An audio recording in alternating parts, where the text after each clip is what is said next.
हैं host cell में पोषक कोशिका के अंदर वांछित डीएनए को प्रवेश करवाने की विधियों के बारे में, जिसमें दो प्रकार की विधियां हैं। एक तो है इनडायरेक्ट मेथड, प्रत्येक जीन या डीएनए स्थानांतरण विधि, और दूसरा है डायरेक्ट जीन ट्रांसफर या डीएनए ट्रांसफर मेथड, प्रत्येक जीन ट्रांसफर विधि। इसमें अपन क्या करते हैं, इनडायरेक्ट मेथड में वाहक की सहायता से वेक्टर के साथ विजातीय डीएनए को जोड़ करके उसको होस्ट में प्रवेश करवाते हैं। तो यहाँ पर होस्ट और जहाँ से अपन ने डीएनए निकाला था, वांछित डीएनए जो है, उसके बीच में क्या आ गया, वेक्टर आ गया, नहीं आ गया।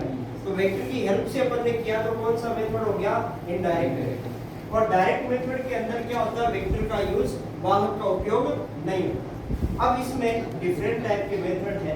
सबसे पहले है इलेक्ट्रोपोरेशन। इलेक्ट्रो यानी इलेक्ट्रिसिटी, पोरेशन यानी कोर यानी छिद्र बनाना। तो इस विधि में अपन क्या करते हैं, पोषक कोशिका की जो भित्ति होती है, वॉल होती है, उसमें कोर या छिद्र बनाते हैं और उन कोर की सहायता से डीएनए आसानी से होस्ट के अंदर चला जाता है। दूसरा है माइक्रो इंजेक्शन।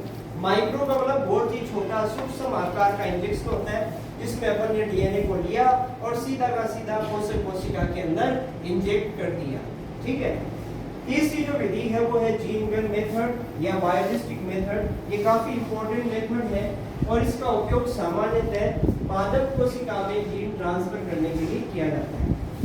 इसके बारे में एक विशेष पॉइंट आप ध्यान रखिए कि इसमें क्या होता है, गोल्ड या टंगस्टन की बनी हुई बुलेट या पार्टिकल होते हैं, कण होते हैं, उसके ऊपर डीएनए को लेपित करके होस्ट सेल जो उस पे फायर कर दिया जाता है, जिससे डीएनए सीधा का सीधा कहाँ चला जाता है, पोषक कोशिका के अंदर स्थानांतरित हो जाता है। तो यहाँ पर जो याद रखने वाला पॉइंट है वो क्या है, गोल्ड या टंगस्टन के पार्टिकल के ऊपर अपन डीएनए को लेपित करते हैं, लेप करके फिर उसको होस्ट के अंदर ट्रांसफर करवाते हैं, फायर करते हैं। Liposome mediated method. इसके अंदर लिपो का मतलब लिपिड, सोमा का मतलब बॉडी। तो इसके अंदर क्या होता है, लिपिड की बनी हुई कोशिकाएं जो कि किस प्रकार की होती है, हाइड्रोफोबिक नेचर की होती है, और आपका जो डीएनए होता है बेटा वो हाइड्रोफिलिक नेचर का होता है। तो हाइड्रोफिलिक डीएनए को हाइड्रोफोबिक लिपोसोम के अंदर पैक करके पोषक कोशिका में स्थानांतरित कर देते हैं, क्योंकि प्लाज्मा झिल्ली भी किसकी बनी होती है, लिपिड की बाइलेट से। तो आसानी से डीएनए जो है इसकी सहायता से, लिपोसोम की सहायता से पोषक में स्थानांतरित हो जाता है।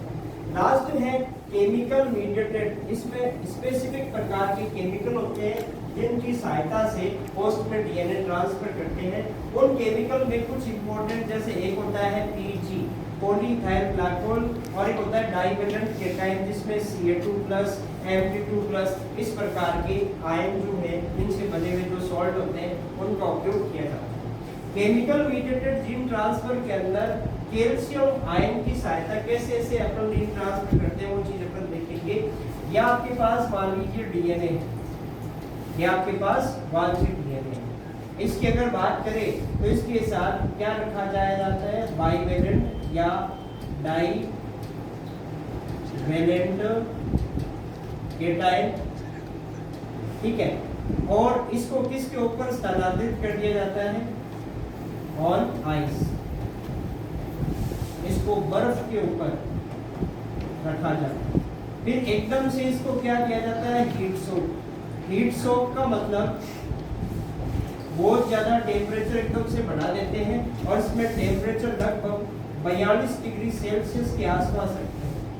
इस टेम्परेचर की वजह से भाई बर्फ को एकदम से आप गर्म इन्वायरमेंट में रखोगे तो क्या होगा, उसके आसपास उसके ऊपर जो होस्ट सेल रखी हुई थी उसमें क्या होगा, बर्फ पे रखने से वो क्या होगी, टाइट हो जाएगी, और एकदम से हीट सोक देंगे तो उसमें क्या होगा, कैसे क्रैक आ जाएंगे।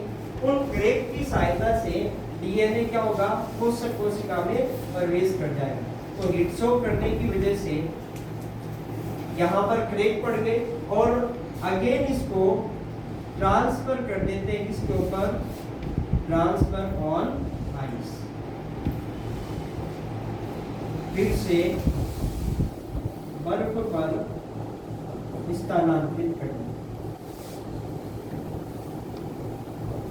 ऐसा करने से क्या होता है, जो क्रैक पड़े थे जिनसे डीएनए प्रवेश कर गया, अब वापस बर्फ में स्थानांतरित का वो करेक्ट वापस क्या हो गए, नॉर्मल हो गए, तुरंत करने से वापस वो वैसी की वैसी हो जाती है। तो यहाँ पर ऐसा होने से क्या होता है, डीएनए